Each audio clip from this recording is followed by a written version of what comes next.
Ed, can you tell us where we are?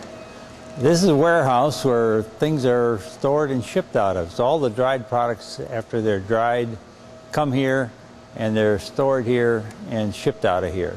So there's inventory here of a lot of different products, probably around 500, no, not even that many, close to 100 probably different fruits and vegetables and herbs, which are stored and shipped out of here. So we have enough inventory to supply for quite a while. The herbs, we have to have enough inventory to take us from one season to the next. And it smells pretty good in here. Yeah. Yes, right. So yeah. So because there's a lot of, particularly the herbs smell quite a bit. Now it seems like you have the floors painted. Is this for different orders or shipments, or how does that work? Yes, there's different lots. So on the boxes, you can see the boxes, there's the lot numbers are on there, when it's been produced, what's in it. If it has a yellow label, it's organic. If it's a white label, it's conventional.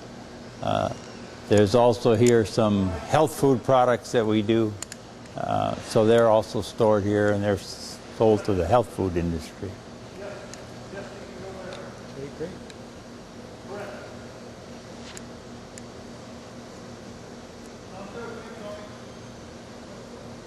So what are the list of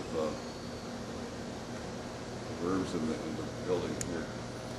What are they? Yeah, is there kind of a short list of the herbs that are here? I can give you some of them. There's basil, thyme, oregano, fennel, leek, onions, chives, garlic, cilantro, fennel, dill. So just about everything you could think of. How many different herbs do you actually produce here? We're producing about 20. 20 different herbs. Right. Mint, I didn't think I mentioned mint. Yeah. So there's a lot of different. So we're doing most all the herbs. Huh.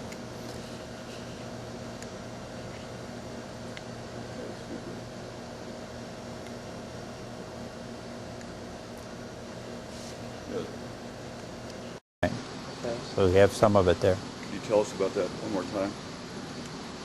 This is from California, from Golden State Herbs, which is we're part owners of that, and they're doing air-dried products that we're bringing in here and shipping from here.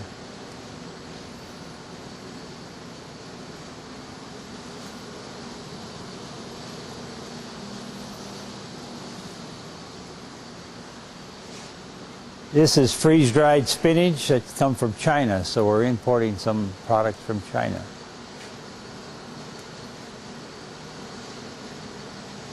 Is there any sorts of conditions that it needs to be kept at after it's freeze-dried?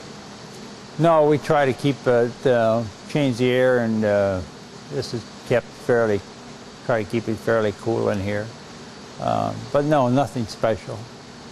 Humidity is try to keep it down somewhat. You said a lot of your distribution is in bulk? Yes, it's almost all in bulk. So we're selling to other food manufacturers.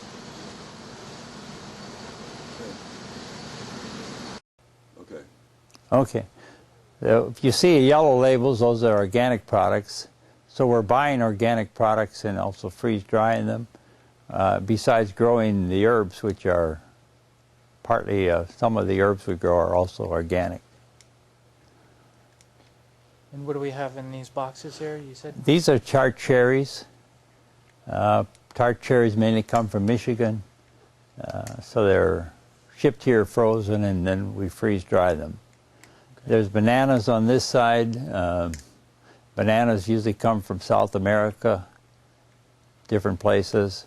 We buy them frozen and they're usually sliced or diced and we freeze dry them. So that's an imported product. Cherries and strawberries and raspberries, a lot of those are domestic, but some are imported too. I've noticed a couple different types of packaging. I mean, there's some cardboard boxes. I noticed there were some sacks on our way down here. Looks like there's some kind of cans over there. Right. I mean, are there standards, not standards? Most everything is shipped out in cardboard boxes. They're in boxes, and there's a plastic liner, and they're sealed, and they're stored in plastic bags in a cardboard box. There are some cans there. We do a little canning. That's mainly for wholesale grocers, restaurant suppliers, and so on. So we can some herbs for the wholesale grocer industry. So that's mainly restaurants, hospitals, and institutional sales. And that's what those cans are. But most everything else is we're putting up is mainly in boxes like this in ship bulk. Many the weight on them is 20 to 30, 40 pounds. Dried products are light, so they ship fairly easy. Frozen is different. They're shipped the same way. Frozen boxes are a little smaller, and they're usually 30-pound boxes, so they're not too hard to handle. And much of it goes out on skids and pallets like you see them piled up here. So this is inventory where we keep inventory for sales. Basically, they fill this table with the cans that come off of here. They go around through there. This is a filler. They're doing chives. They go into that fillers that fill the cans. They run through the sealer that puts the lids on, and from the lids they go through a labeler that puts the labels on, and they put them in boxes, usually 12 in a box, and they're sealed up. So that the herbs, you can see behind you there's a number of boxes of different herbs that they were selling to the wholesale grocers.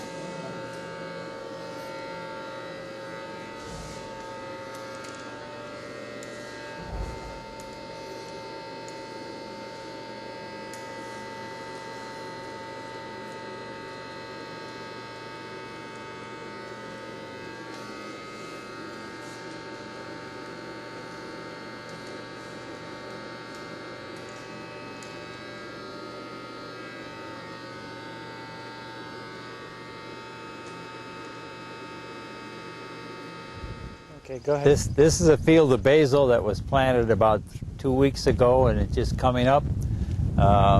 It'll be harvested in about 2 weeks from now. Basil grows fairly fast, particularly when it's warm weather. It likes warm weather. It doesn't do well when it's cold, so it's planted a little later than some of the other crops. Parsley and dill and cilantro are planted early, and they can take colder weather and some frost, but basil likes it warm. So basil's coming up. This can be cut about 5 or 6 times, so you can cut it every 2 weeks. So we'll cut it in about 2 weeks the first time, and we can keep cutting it almost till frost. Wow. So there's a lot of crops on basil. Basil is the biggest crop we raise. We have probably close to 350 acres of basil. Wow.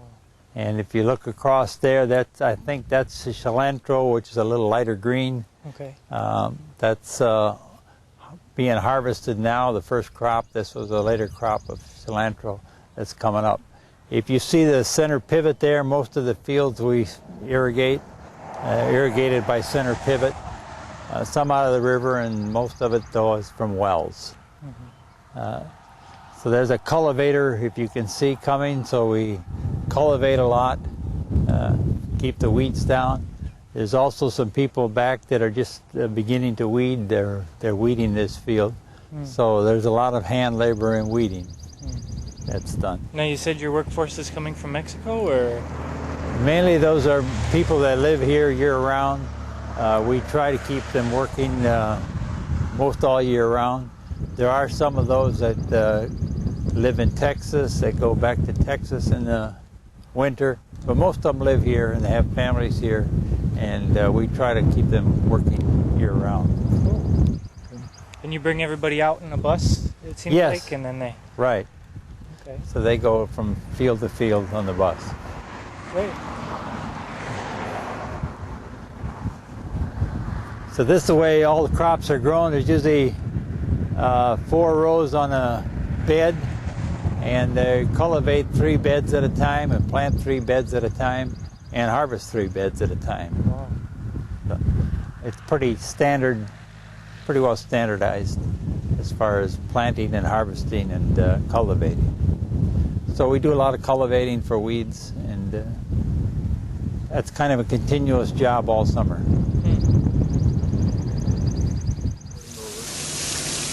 Yes, they were at the place where they bring the wagons in from the field. The product is cut in the field by mechanical harvesters, and they're brought in here and they're put under the water. The water washes the product somewhat, but it's mainly to keep it cool and drying out and keep the heat out of the product and bacteria from building up in the product. We harvest enough in the daytime that we can run during the evening hours, and so some of this here won't be run probably till evening. So it could be under the water here for 3-4 hours before it's run. It's a good way of cooling it. The water comes from a well. It's about just under 50 degrees, so the product stays just under 50 degrees if we keep putting water on it all the time. So it's a refrigeration or cooling process that works very well for us. Before we did this, we had trouble keeping the product from heating up in the wagons. So this works well.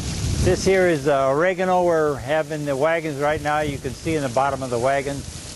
The back doors are open when they unload the wagons, and there's a chain belt in the wagons that feeds hoppers that take the product into the building and process it. So we'll see that as we go along, wagons being unloaded pretty soon. But this is what they're coming out of the field. And now this man up here was doing again? The man on the rack there, he's leveling out the loads. When the loads come in, they're not quite even, and he levels them out so the water goes through the product evenly. So he's just checking the wagons and making sure the loads are even in them. This is where we're unloading the wagons. The wagons that they come off the water, they're backed in here. There's a belt there that turns.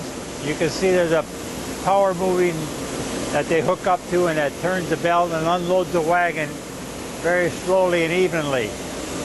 So it's fed into a belt there. They come up this elevator and they go through this tumbler. This tumbler will take out some dirt or anything else that's in it, but it also takes out the bugs. A lot of the insects will fall out as they go through the tumbler. So this is the way the wagons are unloaded as they come out of the field, and this will run almost 15, 16 hours a day, where they'll unload the wagons here. They'll go through this tumbler, and then they go inside and they're washed, and then they go into the freezer and they're frozen. So this is almost a 15, 16 hour a day operation where we're bringing things in and getting it ready for here, getting ready to be frozen.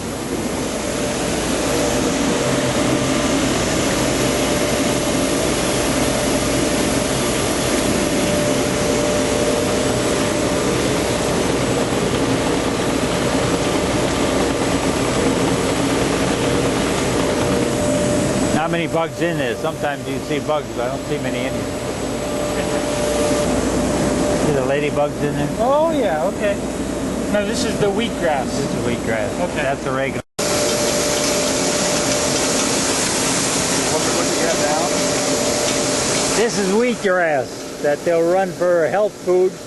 This will be frozen, and then it'll be ground up into powder and dried, and then ground up into powder. And this is a health food that'll be sold to the health food stores for powdered wheatgrass. This is directly from the wagon, the harvest wagon? Yes, it's coming off the harvest wagon. This is being unloaded. The floor of the harvest wagon moves very slowly. This speed reducer turns the wheel real slow, and it slowly feeds off the wagon and into these belts, and then it goes inside and it's washed, and then it'll go into the freezer.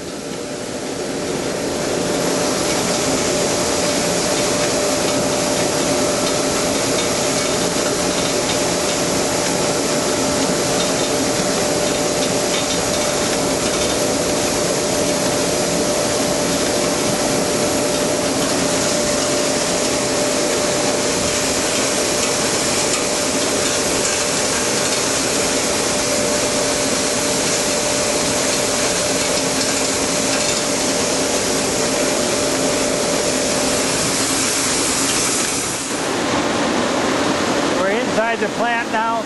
This is a little noisy here and it's hard to hear. But this is the washer, the product. This is oregano that's going into the washer. It circulates in the water. There's a lot of churning. And as it comes out of the washer, it goes over a screen and the water is recycled and keeps going back. There's a cleansing agent in here that'll lower the bacteria count. It's called Tsunami. It's a chlorine or a product that lowers the bacteria but also washes the product. As you can see, it goes through here and it goes through another washer further down. That's clear water. And then it goes up in the belt. You see it going up the belt and it'll go into the freezer where it'll be frozen. So this is the washing as it comes off the wagon. It's washed here, cleaned, and then it goes into the freezer. If you look on the other side, there's two lines running here. This one's running oregano. The other side's running the wheatgrass that we saw coming in. So this is the first step after it gets into the plant before it goes into the freezer. Does this work 24/7? Yes, this will run about 16 hours a day. Where's the water coming from? This comes out of a well water, and the water is changed about every hour and a half, 2 hours, and new chemical is being brought into it all the time to keep the chemical levels for sanitation at a fixed level. But the water, as it gets dirty, it has to be changed every couple hours.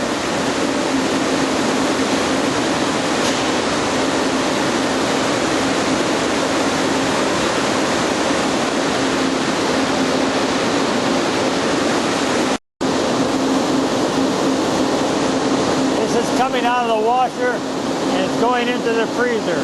As the washer unloads, comes out, it's spread out and put on the belt. On one belt here is oregano, on the other is wheatgrass. Wheatgrass is coming off of one line and oregano off the other. The water is drained off and it's going in now. It's spread out on the belt and it'll be frozen on the belt. It takes about 15 minutes in the freezer to freeze it. It'll be frozen solid, and then it can be ground up and processed so the stems are taken out. Oh, okay. So this man here is leveling it out on the belt. On the other side is the wheatgrass coming up and going up into another freezer. So there's two freezers that run here at the same time, and we can run two different products, one on one belt and one line, and other product on the other line. Now, how many pounds will you get done in a day? This will do around 60,000 pounds on each line, so we can do over 100,000 pounds on the two lines.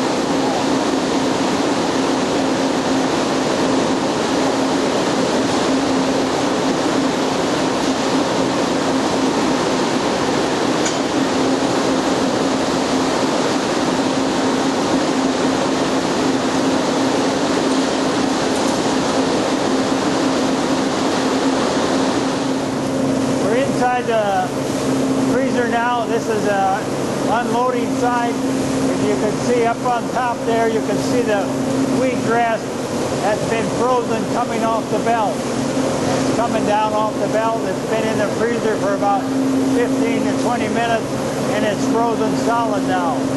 There's a lot of wind and a lot of air movement in the belt, in the freezing tunnel, and as it moves through the freezing tunnel it gets frozen. Comes off the belt, goes down through there, and you can see it coming off the belt as it's frozen. As it goes through a grinder here, it comes off as grass, and as you can see it going through this grinder, it's ground after it's frozen into small flakes. These flakes come out of the grinder, and they go into boxes here, and that'll go into the freezer, and then it'll be packaged up into smaller boxes later. It's very breezy in here and very cold, and This is where they unload. It's much colder inside the freezer, but this is as it comes out of the freezer. So the people work here have coats on because it's below freezing in here, and it's cold if you're working here all day.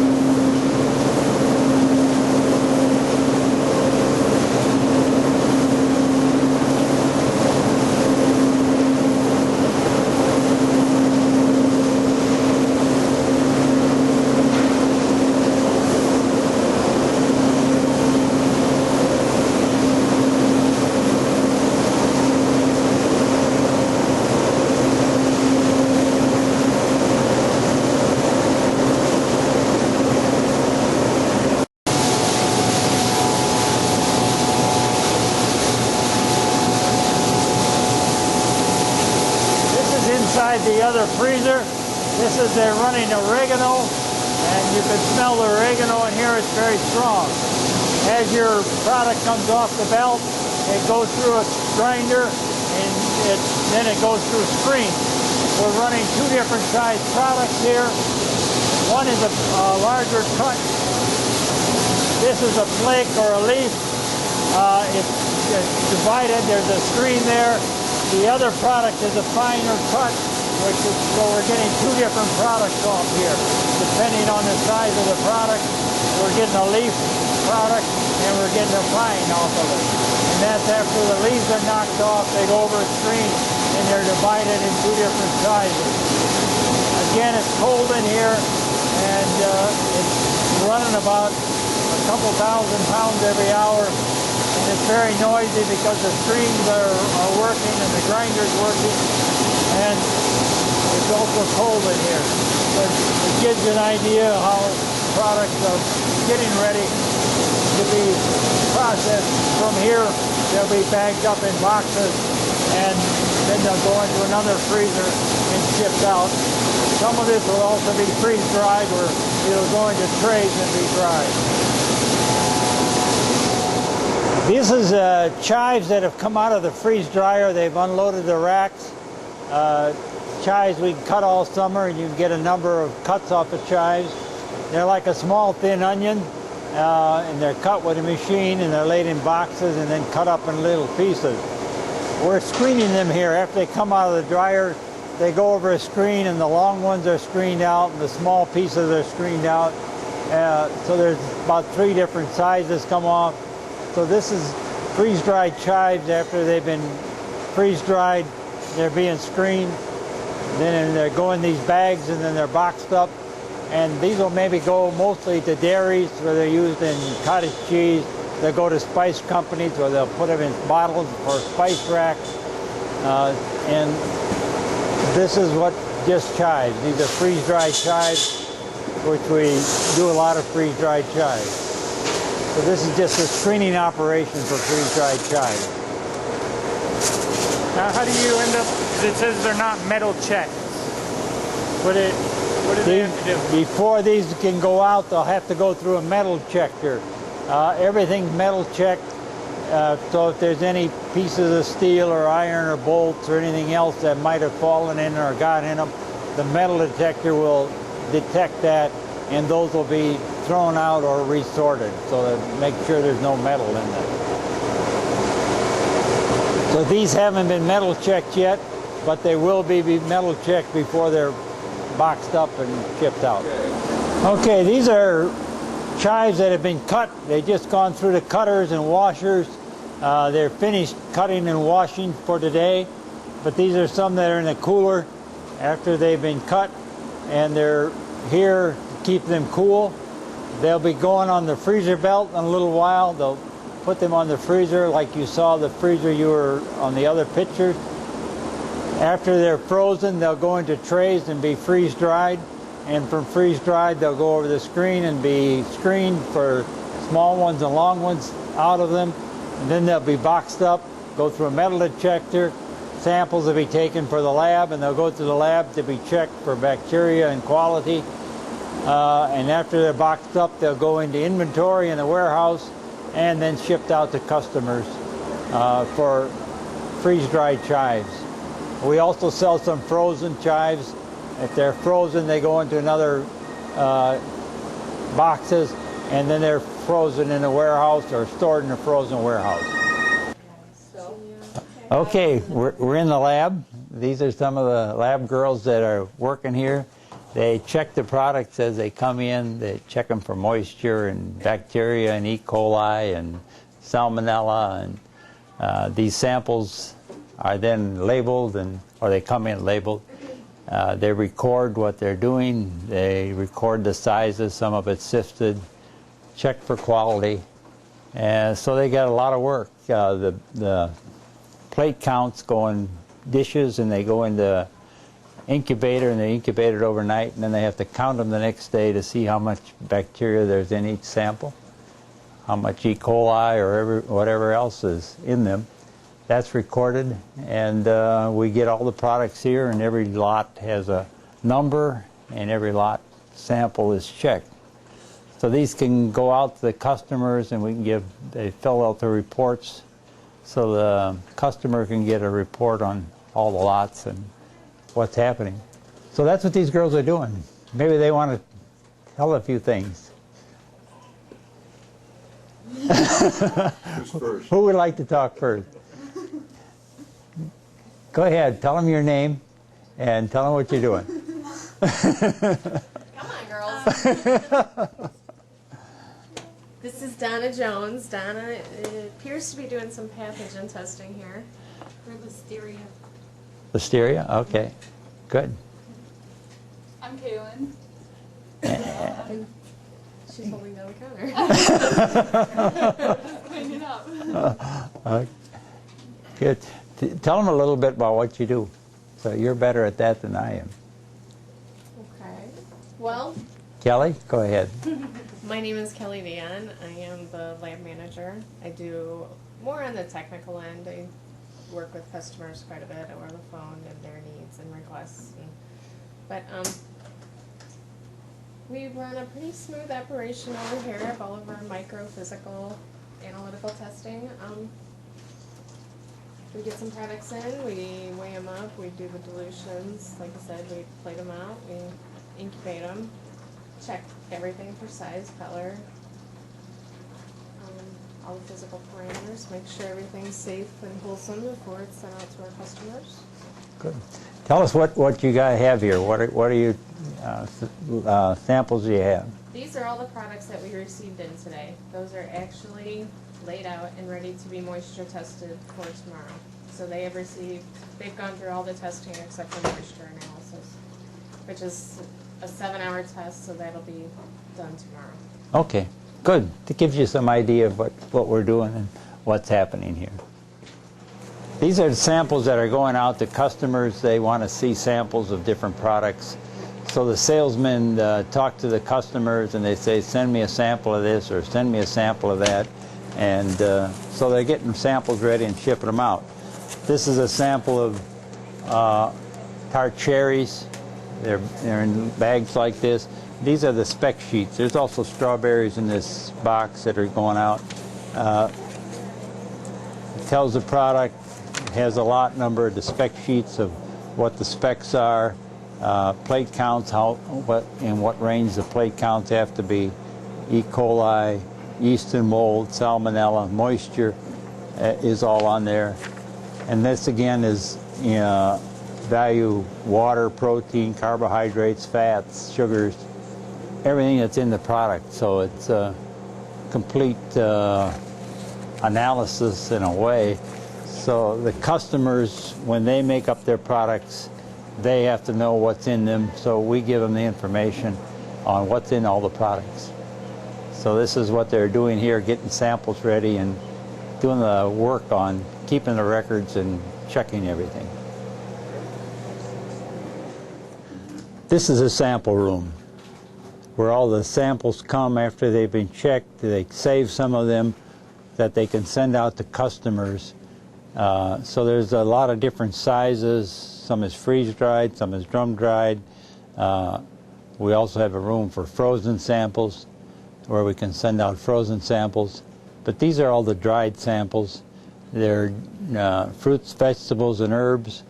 And there's a lot of times there's 5 or 6 different sizes, all the way from powder to different grades and sizes. So we can send out samples to customers of a lot of the products we put up, and they're stored in this room. So the customer calls and he wants a sample of something, we can send them out. So a lot of this goes to their testing labs and their research labs, where we can send them samples and they can try it for new products and also check what they're getting, so they know what they're getting from us. So some of them want samples, just a sample of every lot. Some of them want samples for research. Some want samples just to look at. Okay. This is the sample room. This is the main office building where all the sales take place. The lab is here, accounting's here, salespeople, production, records and so on all come here. So this is the office staff. This is the reception room as you come in. This is Samantha on the telephone, and she's at the reception desk. And this is where all the bookkeeping and accounting takes place. Also, if customers come in, they come in here and they meet with salespeople here.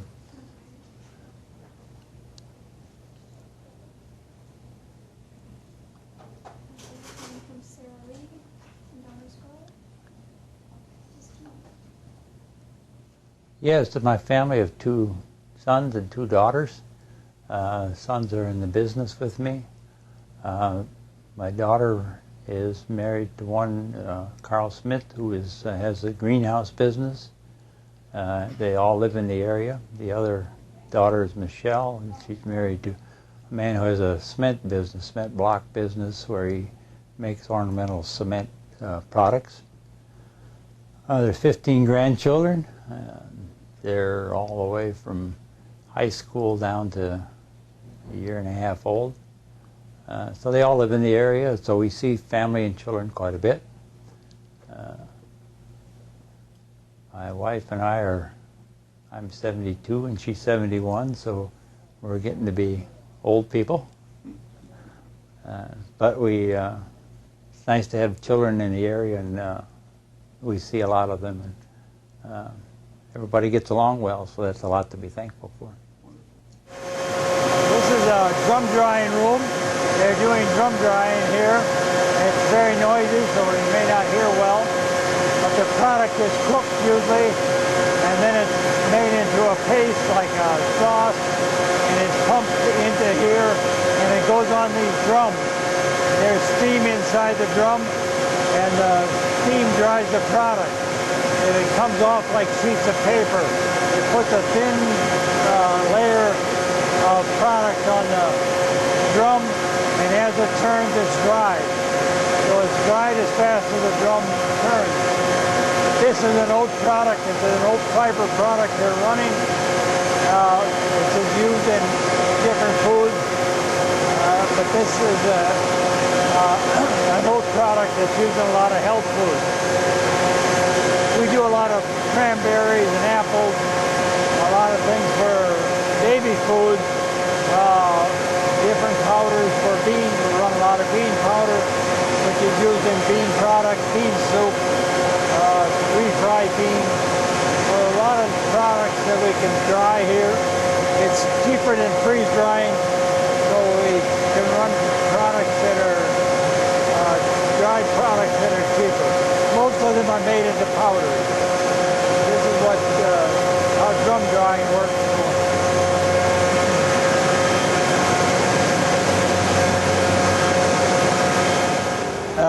Products that are going to be dried.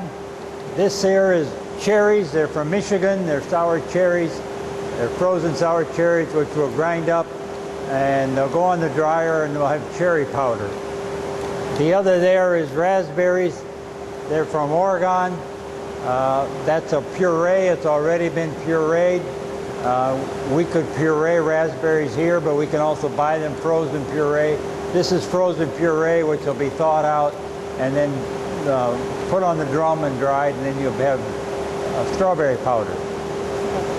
So this drum drying is for making powders mostly. And these are some of the beginning ingredients, how we do it. Okay, so then the powders are made into different pills, tablets? Or Mainly these will be used for food. Strawberry powder or raspberry powder will be used a lot in baking, flavorings. We do a lot of pumpkin, we do a lot of apple. Some of this will be put in baby foods, all kind of uses for flavorings and powder. We do a lot of beans where you cook the beans and then mash them and put them on the drum and you'll have bean powder. Bean powder can be made in bean soups and a lot of things that you can use, add bean powder to for food. It's a good food and it's available in a powder form. So it's a lot of food applications for powder, different powder. This is oregano and they can harvest this probably about 5 times a year. So they'll come back probably about a month from now and harvest this again. They don't cut it real low because you get more brown and dead stuff, so they're cutting off the top. And this is a perennial, come up every year. So we replant about every 5 years. And so you start cutting, this is the first cut now for this year. They'll cut again in about probably 3-4 weeks from now, and then probably twice more. This will be probably cut 4 times this year. So this perennial grows a little slower than the annuals. It's kind of in the mint family. Mint grows pretty much the same way as oregano. They go over it with the harvester like this. They'll probably come over this after they're done and trim it off a little bit lower. And then so when they come back for the next harvest, there won't be any old branches or dead branches. This is what the way we harvest most all the herbs. And this is done all summer. They'll go from this, they have some time to do when they're finished with this, and they also have cilantro and for a week or 2. And then they'll start on basil, and they'll cut basil pretty heavy for the hot summer months because basil grows when it's hot. They'll start again with dill and cilantro towards fall, which grow better in cooler times. They'll do some mint. We do some onions and chives all the time, but that's cut with a different harvester than this.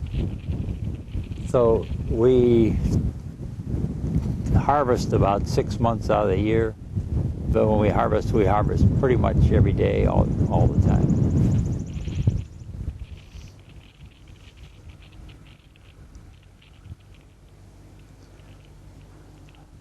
These are planted 3 beds at a time, and they're harvested 3 beds at a time.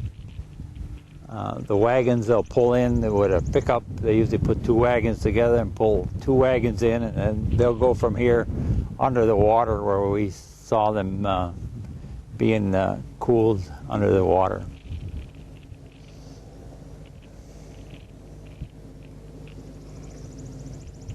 I'm going to be right this way, aren't I?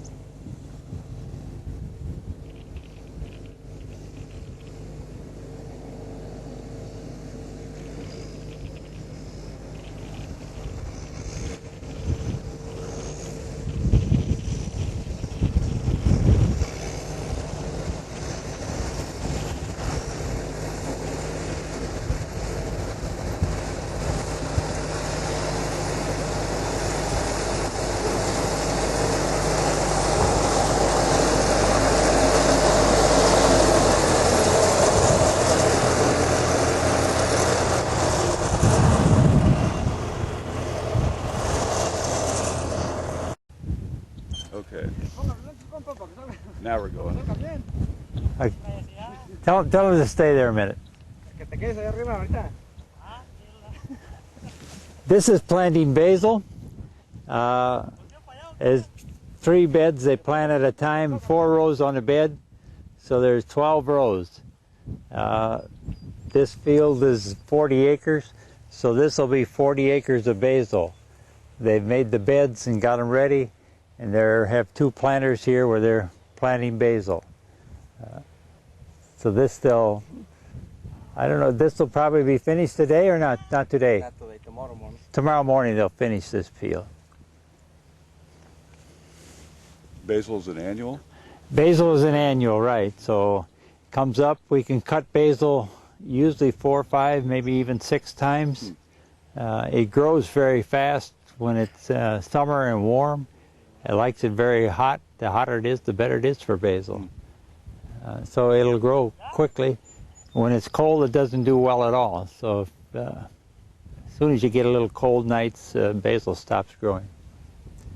But from now on, this will come up, and we should be able to cut this in about 3 weeks, what they're throwing here now. So once it's planted this time of the year and it comes up, it grows very rapidly. This is a field of parsley that he's cultivating. There's a cultivator on the front that's doing the furrows, and there's a what they call a time weeder on the back that drags through the parsley and pulls out all the little weeds. So this cultivate, when the crop is about this high, we can come through and cultivate with a time weeder. It does a very good job because it gets most all the ground and gets all the weeds.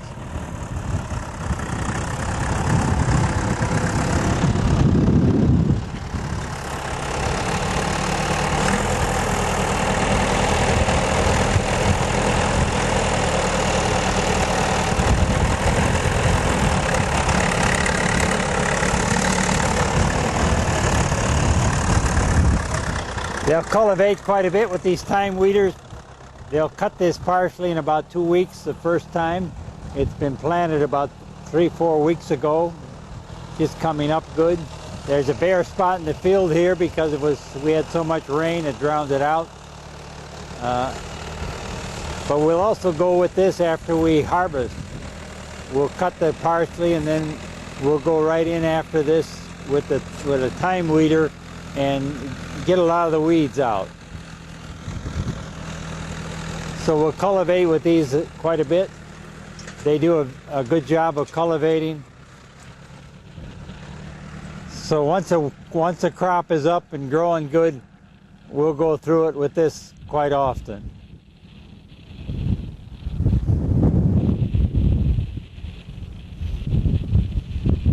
This is a field here they're getting ready to plant. They're going to plant parsley. In fact, they did plant parsley early. We had a very heavy rain. We had 6 inches of rain, and it hurt the stand. It's not very good. So they're going to redo it. So they're running over this with their bedders. This is how they make the beds.